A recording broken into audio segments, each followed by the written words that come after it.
যে যেমনে ফারো খাজ লইলাও মানে যে যেমনে ফারো ওভাবে খাজ করিলাও। ও দেখো আজকে আমার লগে মানুষ না একলাতে রেডি দিতাম কিলা, যার ফলে সিস্টেম কইরা আর খাম লই লিছি, ওলা মানে কাম করে লিছি আর কি।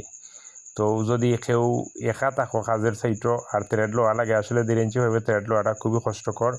ও মলা যে কোনো রোডের ভিতরে দিয়ে ডাই ঢুকাইয়া আর 5 ইঞ্চ দি বাইরিয়া ট্রেড লই লিবা, আশা রাখা যায় ট্রেড হইব।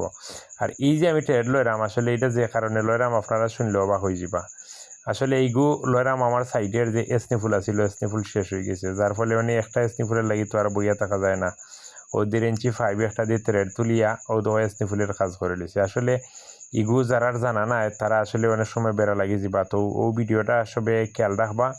আশা রাখি এসনিফুলের লাগি যে কোনো সাইজের এসনিফুলের লাগি বয়া লাগতো না, যে সাইজের 5 হইব বাস থ্রেড লইলি বা একটু লম্বা করি লইয়া হারিয়েও এসনিফুলের কাজ করে লেবা। দেখো কত সুন্দর এসনিফুলের কাজ হয়েছে। এসনিফুলের লাগি কাজের গুড়িত বইয়া আর মালিকের লাগি বার চাওয়া কোনো দরকার নাই, ঠিক ওভাবে কাজ করে লিবাই।